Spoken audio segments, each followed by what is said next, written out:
Meu nome é André Farias de Moura e eu sou professor do Departamento de Química da Universidade Federal de São Carlos e pesquisador do Centro de Desenvolvimento de Materiais Funcionais, o CDMF.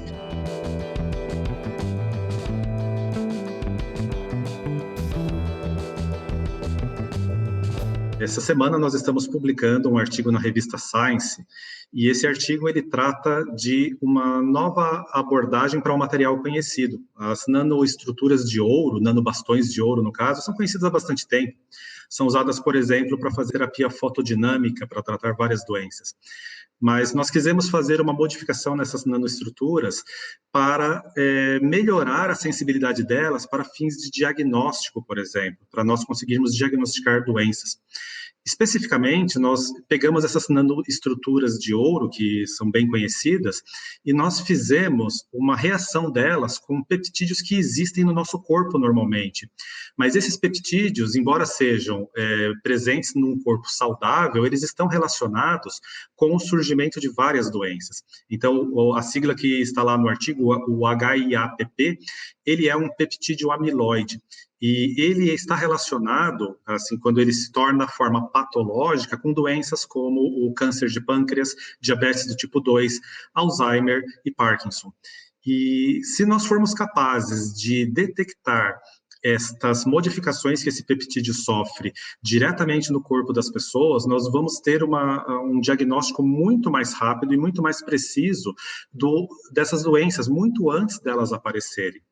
Então, o que nós fizemos foi justamente pegar esse peptídeo, a forma sintética dele, e no laboratório na Universidade de Michigan, onde trabalha o meu colaborador nesse projeto, o professor Nicholas Kotov, eles fizeram vários testes experimentais e perceberam que essas nanoestruturas, quando elas interagem com esse peptídeo, isso modifica a forma como elas absorvem e emitem luz. E essas nanoestruturas, elas começam a ter o que a gente chama de dicroísmo, que é a capacidade de interagir com uma forma especial de luz, que é a luz circularmente polarizada. E com isso, a gente consegue detectar a presença desse peptídeo em concentrações muito baixas e, mais do que isso, conseguimos detectar se ele está na forma que é saudável, que é a forma que a gente chama de alfa-hélice, ou se ele está formando fibras e placas na forma beta, que é a forma associada com as doenças. E, de fato, o que nós encontramos foi surpreendente. Assim, normalmente é muito difícil de detectar esse tipo de coisa, são moléculas em pequenas concentrações e a diferença de absorção de luz é muito pequena entre uma forma e outra, mas quando a gente faz esse peptídeo interagir com as nanoestruturas de ouro, nós amplificamos o sinal em cerca de 5.000 vezes, ou seja, eu tenho 5.000 vezes mais sensibilidade para mensurar, para encontrar essas moléculas e para saber se elas estão na forma, que é a forma saudável, ou se é a forma que está relacionada com as doenças. Isso é muito importante, não só porque a gente tem essa rapidez, a gente percebeu que essa transição da forma saudável, alfa-hélice, para a forma da doença, que é a forma beta, ela, mesmo em laboratório, se você faz esse tipo de experimento, chega a levar 10 horas para você observar essa transição. E na presença das nanoestruturas de ouro, isso acontece em 2, 3 horas, é muito mais rápido. Além dessa rapidez e dessa sensibilidade que eu mencionei, o fato é que essas nanoestruturas, elas interagem não com a luz visível. A luz visível ela não é muito boa, porque você pode ver que a pele humana, os tecidos humanos não são transparentes para a luz. Então, usar luz visível é ruim. E esse material, ele tem essas propriedades todas que eu falei na região do infravermelho, que é a região do calor, da irradiação do calor. E nessa faixa, eu consigo fazer as medidas dentro dos próprios tecidos. Então, eu posso analisar diretamente uma amostra de uma biópsia do câncer ou do cérebro do paciente sem que haja interferência dos tecidos. E isso é um ganho fantástico em termos de diagnóstico.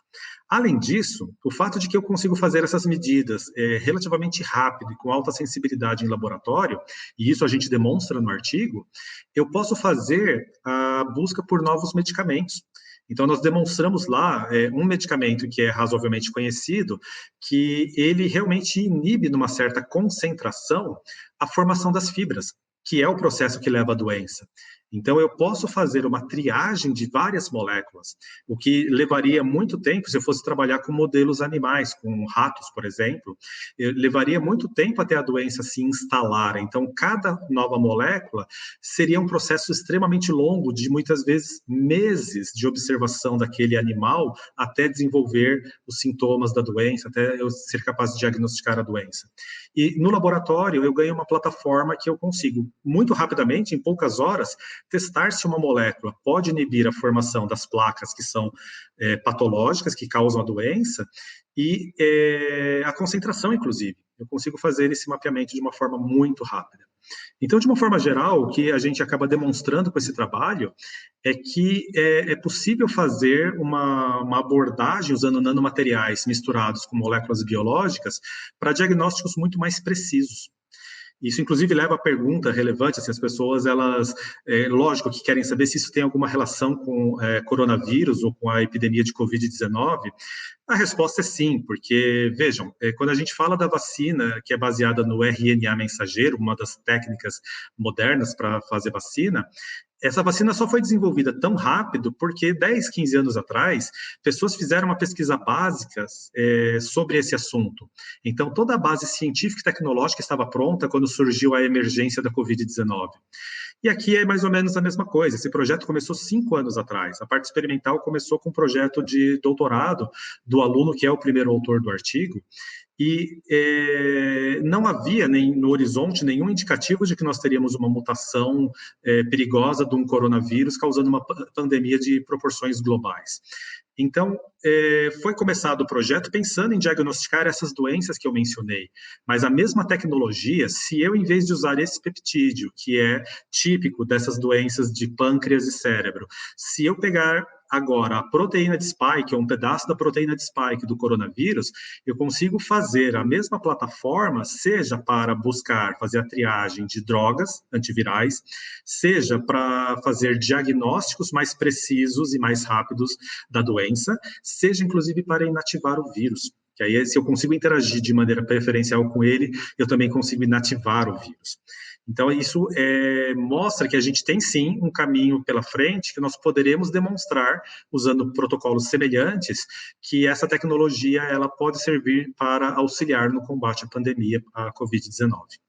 E só para contextualizar um pouco, esse trabalho é um de vários trabalhos que a gente tem feito juntos, eu e o professor Nicholas Kotov, da Universidade de Michigan, e ele vem de uma colaboração que começou em 2012, quando ele visitou o Brasil, veio para um congresso, e a gente se encontrou aqui no Departamento de Química da UFSCar, e desde então colaboramos cada vez com mais intensidade.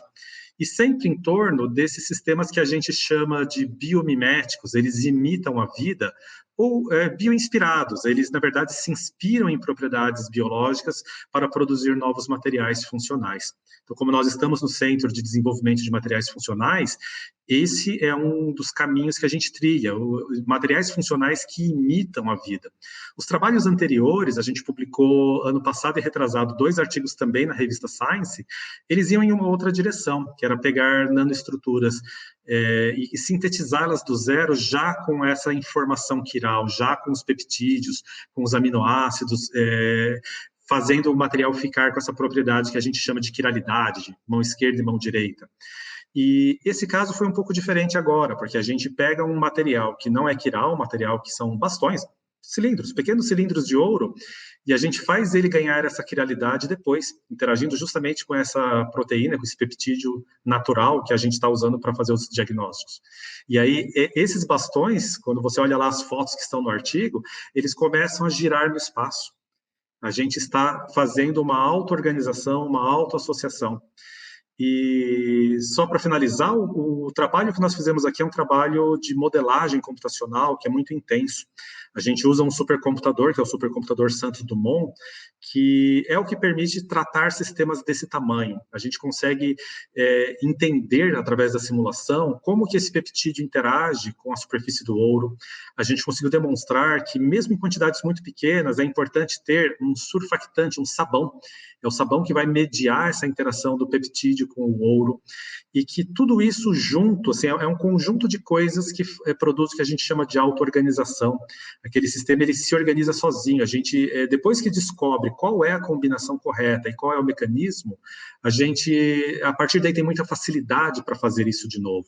Por isso que eu falo que é uma plataforma que agora adaptar isso para outras doenças fica muito mais fácil. O investimento foi feito na parte experimental lá em Michigan, na parte computacional aqui em São Carlos, no Brasil, e a partir de agora a gente sabe como fazer isso para melhorar a sensibilidade. No limite, a gente pode chegar, isso é tão sensível que se eu fizer um sensor para a COVID-19 que detecta a proteína de spike, a gente consegue talvez até fazer teste que com uma câmera de celular a pessoa tenha a resposta, porque a sensibilidade aumenta muito. Enfim, é isso que a gente fez e vai continuar fazendo, esses materiais bioinspirados, esses materiais funcionais.